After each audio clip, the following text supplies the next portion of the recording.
An absolute legend in the self-storage industry, he's critical to every ground-up development with his role as the guy building the structure. It's been around for 3 decades, and today he joins the Stories Behind the Door podcast. The CEO and president of Kiwi 2 Construction, our sponsor, Wayne Woolsey.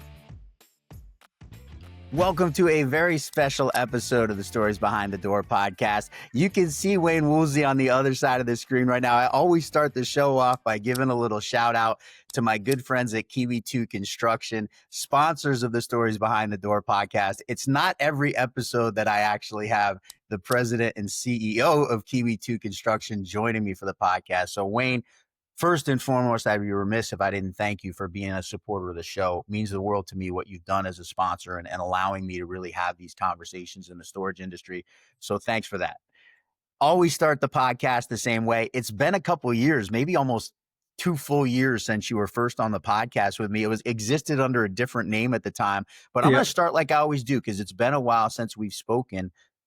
I'm so fascinated by this industry because nobody ever really sets out to get in storage unless they're born into it. Talk to me about how Wayne Woolsey got into self-storage. Yeah, it started back in sort of 93, 94. We were working for a construction company. We were just really doing tile roofs and ended up doing a roof for a guy that owned storage. And he was like, do you guys do roofs on storages? And it sort of just folded from there. And that was back when, it was sort of wooden drywall buildings, and then sort of along came like the Northridge earthquake. And we did a retrofit for public storage where, it was just started off as a metal roof, but then the buildings were so damaged, we converted it all to steel and we just found a niche and it just grew and grew. And it's been a long journey of fun projects and meeting folks like yourself that is enthused about this industry. And one thing that we've all learned along the way is everybody's here to help everybody. And that's something that we've enjoyed is the relationship of the business. It's been really amazing. And talking to friends outside of this industry, they don't have the same things that we have. It's competitive and cutthroat where this is more, if you succeed, I succeed. And that's been part of the journey that we've just enjoyed so much, I'm going to dive into that a little bit. As you know, obviously I work at S3 Partners. Barry Sherman, the principal, really started in the self-storage business pretty similar in timeline to when you have. You guys obviously been great friends for many, many years.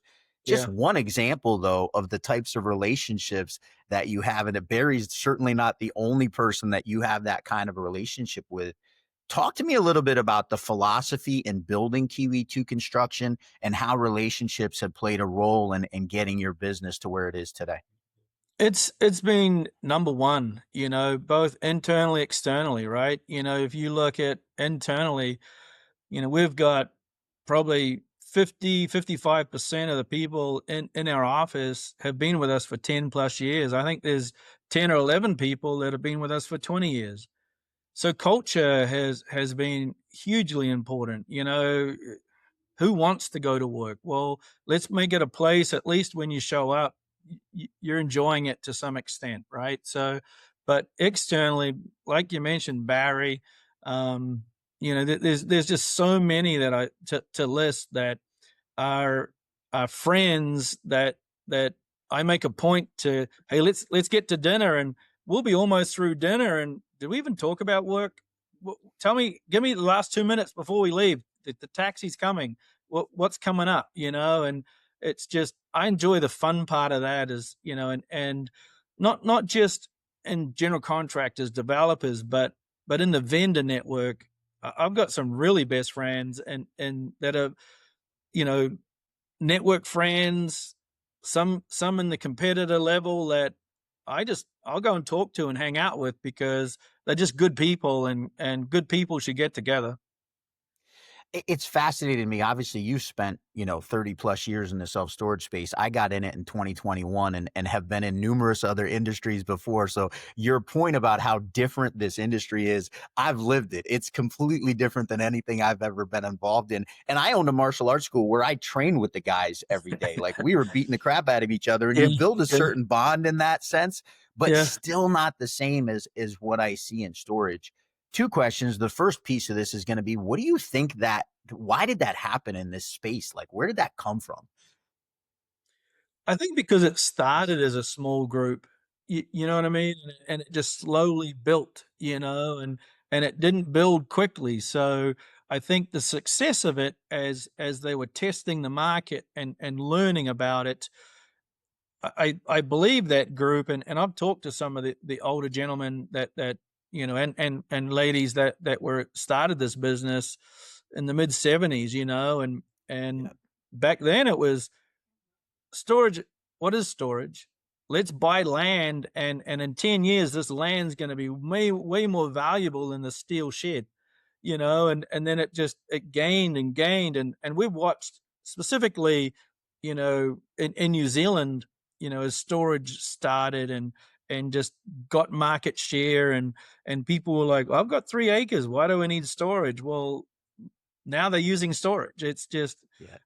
and then as it just grew and grew, people just stayed with that motto. If I help people, then I'm successful, they're successful, we're all successful. And it's just, I've not seen it be any different. That was going to be my second question. Obviously, the velocity of consolidation is something I talk a lot about on this podcast, on the self storage report that I also do, a little more news oriented type show. But in the vendors, in the developers, in the owners, it seems like things are condensing quickly. And you answered the question already, but it hasn't really changed the fabric of the way this industry operates yet. I'm interested to pick your brain a little bit and maybe put the future vision on for a second. Do you see it changing? Do you see, as we start to get, less and less variation of owners and vendors, that spirit may be starting to change a little bit? I think the competitiveness of it might change. You know what I mean? Because obviously, as there's growth, and it's all a percentage. So, you know, Yeah. and we're seeing more people come in from the investor level, from the developer level.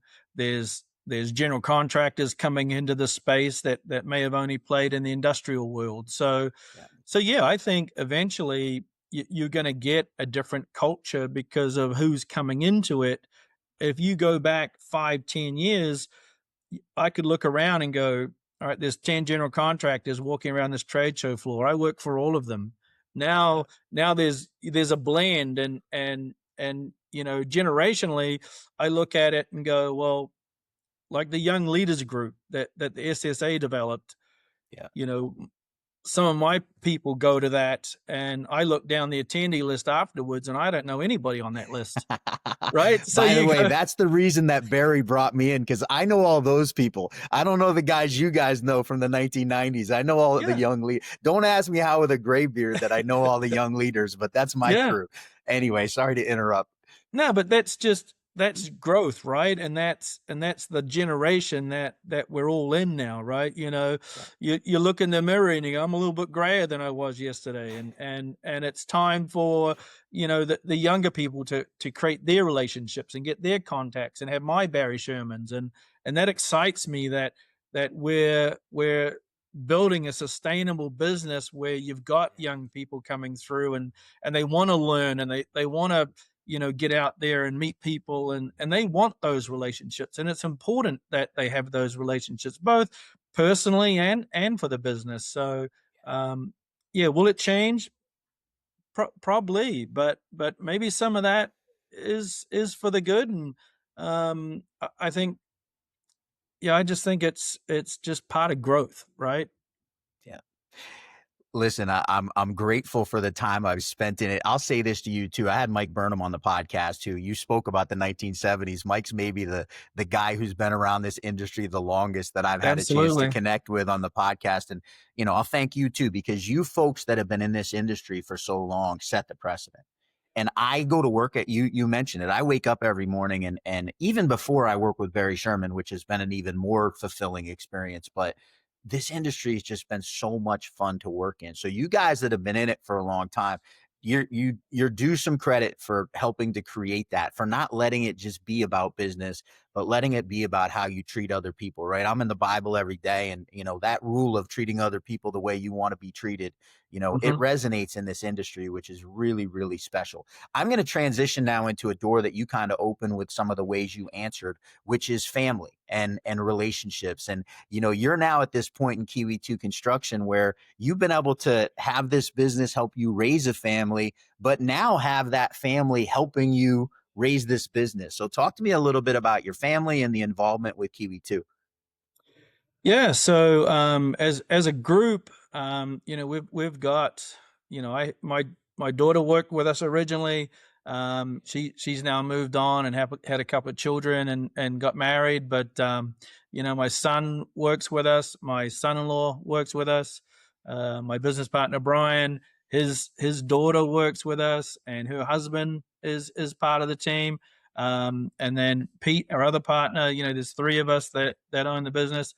His son works with us, and they've all, 5, 6, 8 years. They've been hanging around and coming to work and listening to us push and shove and say, look, it's a grind and it's part of life. And, some of that's been challenging, right? But my number one rule has been if you leave it at the office, we're good.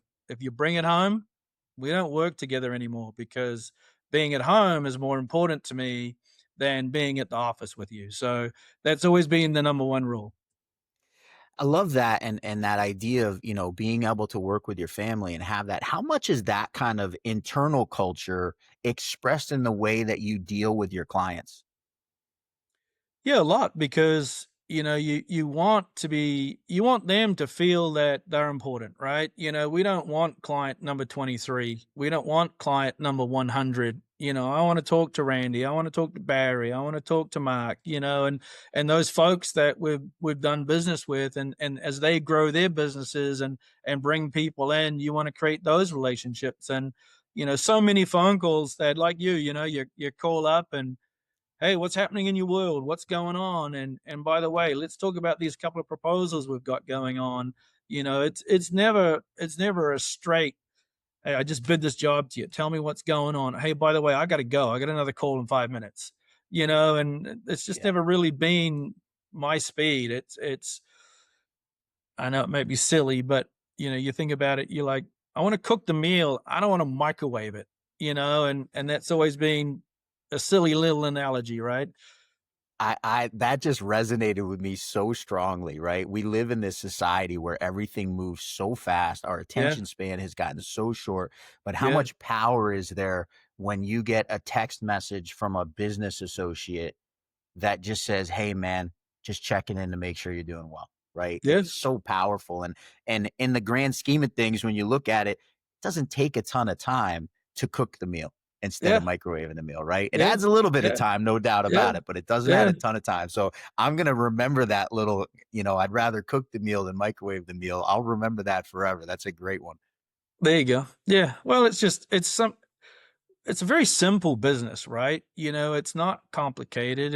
It's really, look, you want me to build your building? I said I'd build the building. We agreed on a price. We agreed on a scope. Just go and do it. Why? It's really simple. I love this idea, and it's something that we talk about a lot in the martial arts world, where I really spent the majority of my adulthood. Simple doesn't always mean easy, right? And so I want you to kind of take me through, how do you take something that, yeah, in concept it's simple, build me this building for this price in this amount of time, and it wants to look exactly like this when we're done. But we all know in it, once construction starts, tell me one thing you've ever built where it went by the playbook that you thought it was going to go to. How do you as a company ensure that that relationship with whoever you're building for stays solid through the pain points? Again, it's just showing up, and we spend so much time up front in the pre-con thing. We build everything from 100,000 square feet, Meridian, Idaho, where you've got 8 acres and you can lay everything down and you can make sure it's there, versus the, 3/4 of an acre in downtown LA where there's power lines on all four sides and there's only enough room for the mason to be there. So we've got to do real time deliveries, and you don't have that flexibility to make sure it's there, or if something doesn't show up, or the truck that was meant to be there at 8 a.m. shows up at 8 a.m. because you've had a crane there since 7. There's so many variables. So again, it's just the reaction and trying to anticipate what the problems might be. But at the end of the day, it's construction. There's going to be something. There's going to be a kink in the hose, and it's just being patient and telling people that we'll fix it, and then we go fix it. How important has it been for you? And this is something I hear from everyone I talk to you about, and it's so frequently. And I'll tell you this: when I have guests on the podcast, and obviously I throw the Kiwi 2 construction deal up there, and I put it on at the end. So frequently, people will say, "You know what? Wayne's one of those really good guys in the industry." We'll go off air afterwards, and people will be talking to me. And the thing that they always kind of tell me is that you're always willing to answer that tough phone call, right? What is it that allows you to deal with those problems head on? I think someone has to, and I think what taking that phone call, whether it's good or bad, it doesn't change that you have to take that phone call. You know what I mean? So it's coming. So why put it off? Why hope that someone else will fix it? Or why hope that, if you don't answer the phone call and you let it lie, that maybe they'll forget about the issue? Well, those don't solve problems. They create more problems, and then they create division in the relationship that you spent so hard to work. So yeah, look, my phone is there. I've had the same cell phone number for 30 years. And for that reason, if anybody wants to get a hold of me from any duration in my span in this business, they have that number and they're welcome to call me. And you call my office and, hey, can I have Wayne's cell phone number? They'll give it to you.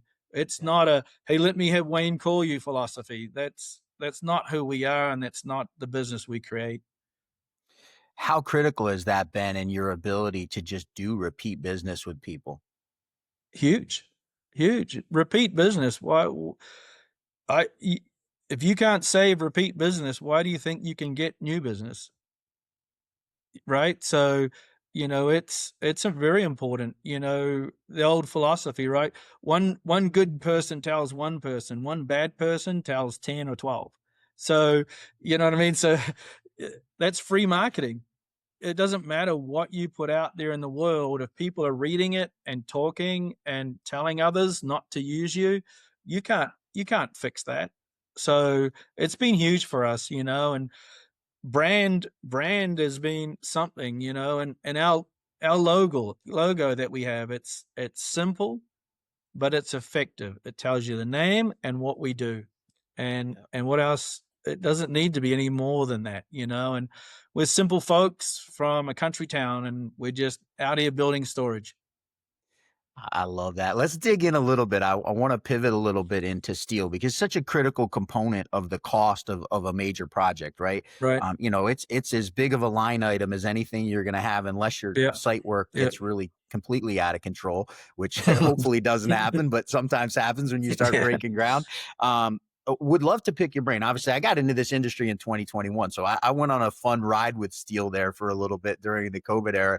Talk to me a little bit about where we're at as we're coming to the end of 2025 in the steel market as far as costs, and a little bit of what Wayne Woolsey expects going into 2026 as far as pricing.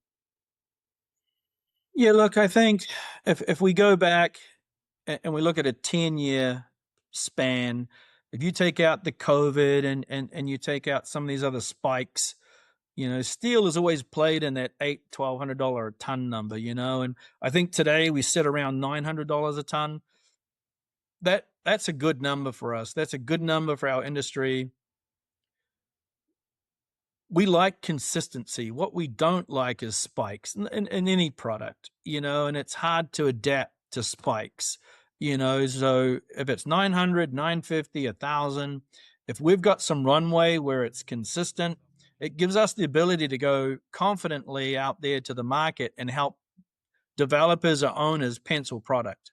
If you're going out there to the market and say this is good for 10 days, then no one's building. So, I think 900, mid nines, mid eights, those are good competitive numbers.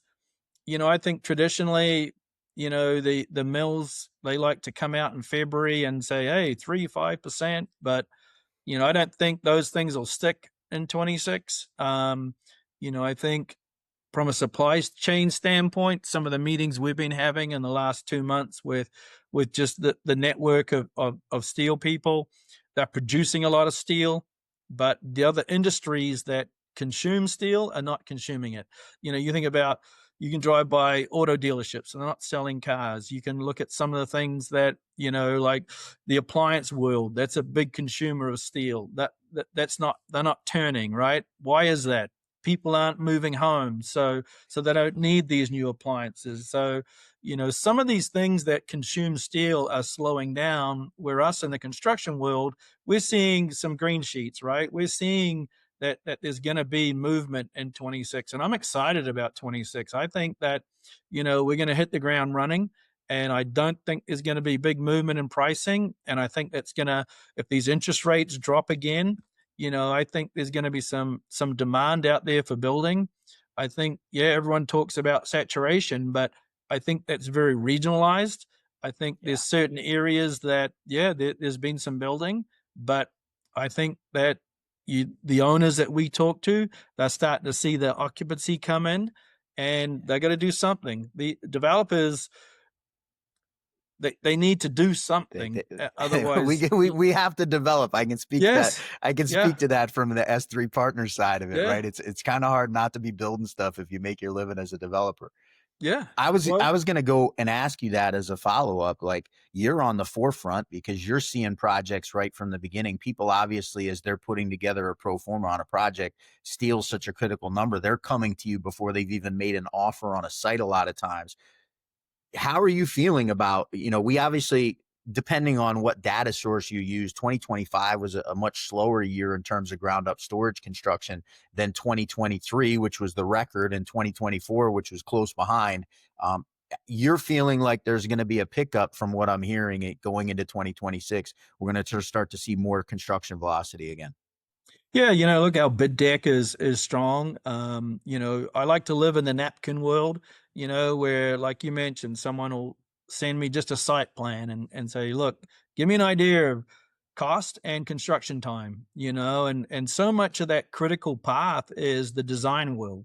How quickly can we get a permit set of drawings so I can get through and get the permit, and a lot of the municipalities we're dealing with now, they have gone from having in-house plan checkers to third-party plan checkers. So that's made it even harder to get permits. And I'm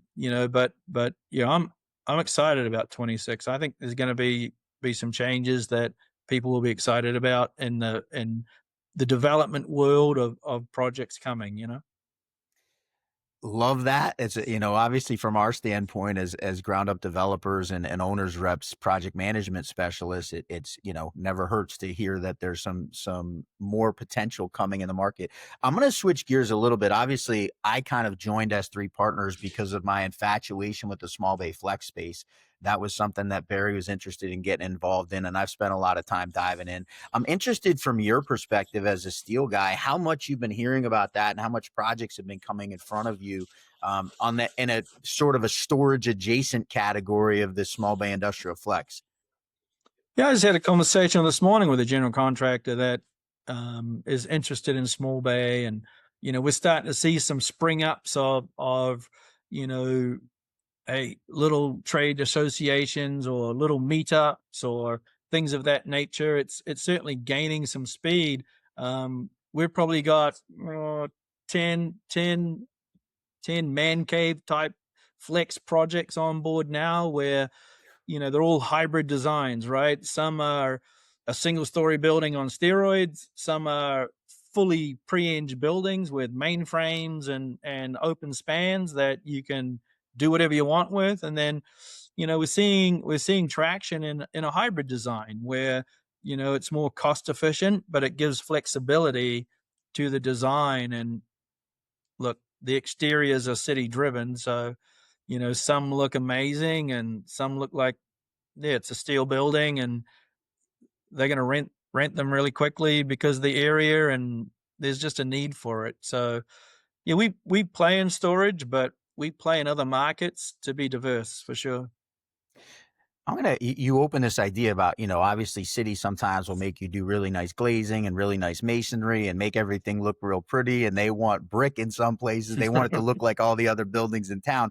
There's a cost to that, right? And so you Yes. have to kind of reflect that in the Yeah. rents you might get in a given market. But I want to pick your brain because one of the things I've seen, even in only in the 4 years I've been in the industry, and I had no background in commercial real estate before 2021, so all new to me, but it feels like the exteriors that are steel panels are so much better looking than they were 10 15 years ago. The buildings I grew up looking at, wasn't as intimately involved on the construction side of it, but talk to me a little bit about the evolution of the materials you guys are able to use. Listen, the difference between a $50,000 concrete tilt-up building, 50,000 square foot, and a steel building, it can double the cost to go make that more fancy facade. But it seems like steel's kind of catching up in terms of being able to have kind of a nice architectural exterior look. Yeah, even the 1980s single skin panel, there was two profiles. Now there's probably 12 or 14, and you can do vertical and horizontal pieces and take a single skin panel and make it look really good. But with Title 24 and some of these energy codes, and you get into Fort Collins, Colorado, and the air testing buildings, you've got to come up and come into this insulated panel world. And there's two or three folks out there that have really worked the technology, and you've got these insulated panels they're beautiful buildings. We did a project in Carbondale, Colorado, and we used a metal panel that looked like brick. You know what I mean? So you do that in there with some glazing, and that it's amazing what a metal panel can look like right now. And folks look at metal panels and they look at the durability versus, like you mentioned, the tilt up and the concrete. And there's ways around that. You orientate the doors so that people don't get near the buildings, or you add bollards to give the durability that the concrete does. And I think that we're going to see more and more metal buildings. I think that the price point works. Masonry is getting very expensive, and for me, yeah, bring the scope. I'll take it. I appreciate that. As somebody who underwrites these things on a regular basis, right? It's sort of necessity is the mother of invention, right? Because Yeah, if it yeah. doesn't pencil, it doesn't pencil. You can't really go build a building if you're setting out and it's going to lose money. So that's been really fun to see that, we can now put together renderings of a steel building, metal panels and insulated panels, and have it really look like a retail type of a building in an industrial type asset class. So that's been really fun to see.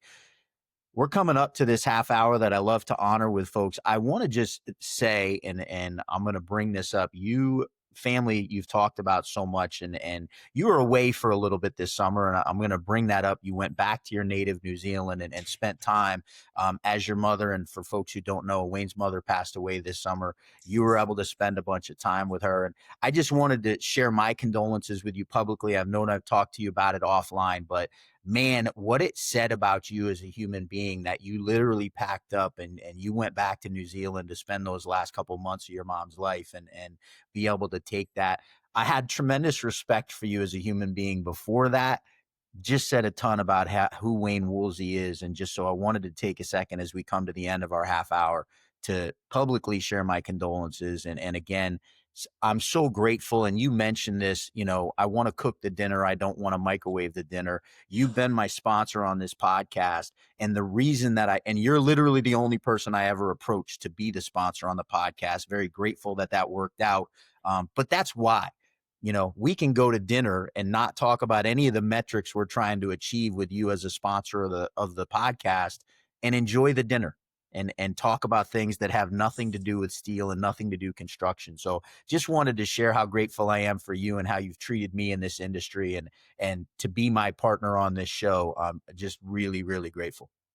Yeah, no, look, I appreciate that, and obviously, we've been getting to know each other over the last few years, and it's been a great journey. And I think I'm excited for you and you joining Barry, and it's just a great company that you guys are creating. And on a personal note, yeah, I appreciate the condolences and the fact that yeah, you get one shot at this, and you don't get to sit sometimes and go through the goodbyes and some of the conversations you get to have during that process. You get to reflect on a life, and I'm I'm thankful that we get to partner with this. I think this is a good thing for both of us, and I'm enjoying the process. And thanks for the time today. And no doubt you and I will be chatting really soon.